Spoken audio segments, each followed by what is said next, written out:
And we're joined now by the Ukrainian ambassador to the United States, Oksana Markarova. Good to have you back with us. Thank you for having me, and blessed Sunday to all. No Western power, as you know, is sending troops to Ukraine to help Ukrainian forces. But Russia's got North Korean troops now who are fighting on their side. Yesterday, President Zelensky said Russia has been using a significant number of North Koreans. How are they fighting? Yes, so and we are not asking for other troops. Ukrainians are still capable of defending our own country. We're asking for the military support. Yesterday, we have seen those tens of thousands of troops that we were warning the world about. We have seen hundreds of them on the battlefield already. And we are successfully fighting with them as we are fighting with the Russians. I mean, look, we see them now in Kursk Oblast only. And our brave defenders were not only able to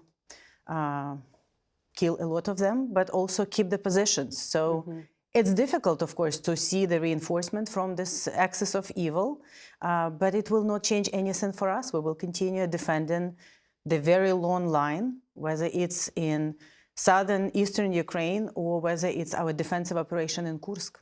And in the meantime, the North Korean troops are getting trained in modern warfare, and they're learning in Ukraine, I mean, right there. Absolutely. And we also have to worry about what is it that Russia is promising or even delivering to North Korea in exchange for this, and Korean missiles. But I also raise the manpower issue because it's a problem for Ukraine as well. Military recruitment is tough right now in Ukraine. There has been pressure on your government by the United States to lower the draft age so that you can boost the number of fighters. This is arguably a bigger issue than the weaponry itself. Is it affecting the ability of Ukraine to keep up this fight? I wouldn't agree that it's a bigger issue than the equipment itself. We still have, first of all, we have a number of young people fighting for Ukraine, and they are volunteering, and women are volunteering. Ukraine is one of the countries that lifted all restrictions for women, for example, and we have 60,000 of women in the armed forces.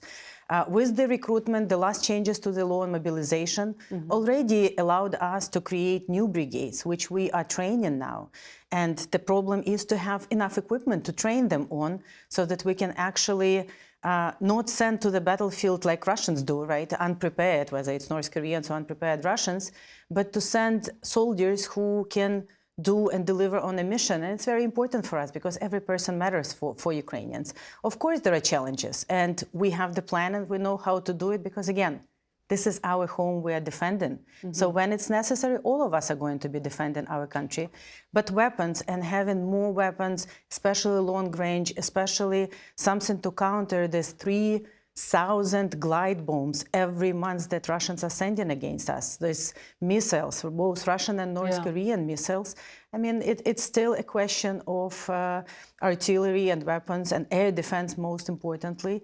And the more we can have, the faster we can, the more efficiently we can defend. Well, the Biden administration has been releasing more weapons just in the last week alone. But Donald Trump gave an interview to Time magazine, and he said the United States is escalating by allowing for missiles to be shot into Russian territory. He specifically focused in on that. He does not like that Ukraine is doing it.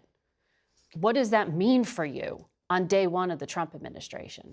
Well, let me start by saying thank you to all American people, really, for standing with us all this time. Let me thank President Biden and his administration for all the support.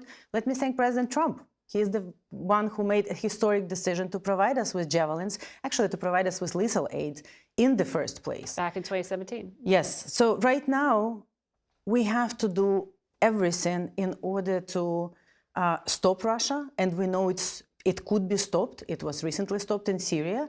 We liberated more than 50% that they have taken. We actually kicked them out from the Black Sea just with our own naval drone capabilities.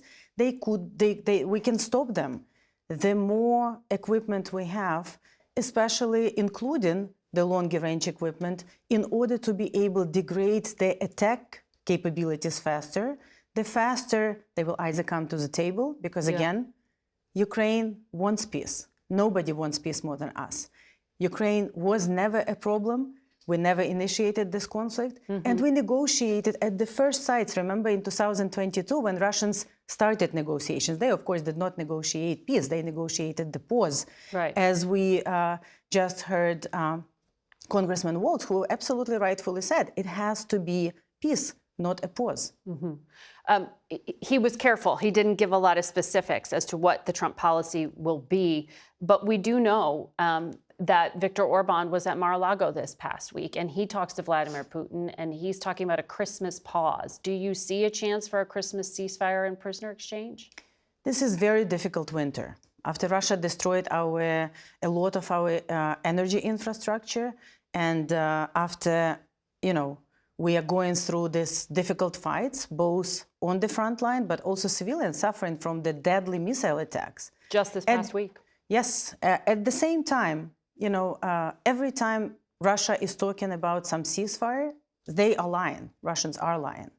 And we see they were not able to defend their terrorist body Assad, and he fled to Russia. And we see horrible atrocities in Sednaya prison, like we see in Ukraine everywhere. It reminded me isolation prison in Donetsk, which still is operational. So, look, if Russia wants seriously to stop it, they can stop it anytime. Ambassador, I have to leave it there. Thank you so much for joining us. Thank you.